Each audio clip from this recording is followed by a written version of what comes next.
बिस्मिल्लाहिर्रहमानिर्रहीम। अल्लाहुम्मा सल्लि अला मुहम्मद व आले मुहम्मद।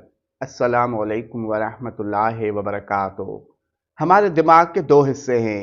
बाएं हिस्से का ताल्लुक हमारे ज़ाती शऊर से होता है। इस हिस्से में वो मालूमात होती हैं जो हमें हवा से खमसा के ज़रिए हासिल होती हैं। दिमाग के दाएं हिस्से का ताल्लुक कायनाती शऊर से है।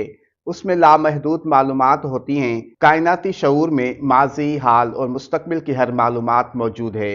जब हम जाग रहे होते हैं तो हमारे दिमाग के दोनों हिस्से काम करते हैं, मगर जब हम सो जाते हैं तो हमारे दिमाग का सिर्फ बायां हिस्सा गैर फाल हो जाता है और दायां हिस्सा जागता रहता है। नींद के दौरान हमारी रूह एक ऐसी दुनिया में दाखिल होती है जहां कई राज और इशारे छुपे होते हैं।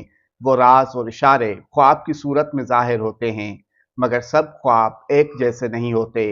कुछ ख्वाब इंसान के दिल को सुकून देते हैं और कुछ ख्वाब ऐसे होते हैं जो इंसान को बेचैन कर देते हैं।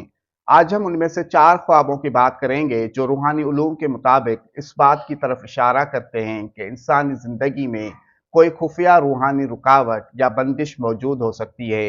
अगर ये ख्वाब बार-बार नज़र आएँ तो उन्हें नज़रअंदाज मत करें। नंबर 1, अगर ख्वाब में बार-बार सांप नज़र आएँ या कोई सियाह साया आपका पीछा करता हुआ महसूस हो, तो बाज़ रूहानी उलूम में उसे मनफी असरात या दुश्मन की अलामत समझा जाता है।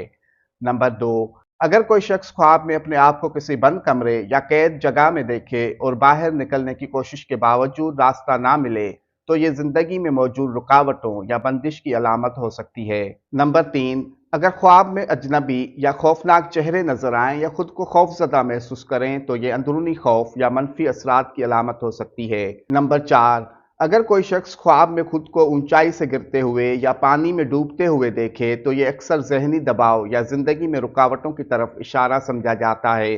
लेकिन याद रखें, हर ख्वाब की ताबीर हर शख्स के लिए एक जैसी नहीं होती। ख्वाब का वक्त, चांद की तारीख और आपके बुर्ज के हिसाब से ख्वाब का इशारा मुख्तलिफ हो सकता है। अगर आप भी कोई ख्वाब बार बार देखते हैं तो उसकी ताबीर के लिए हमसे स्क्रीन पर दिए गए व्हाट्सएप नंबर पर राब्ता कर सकते हैं।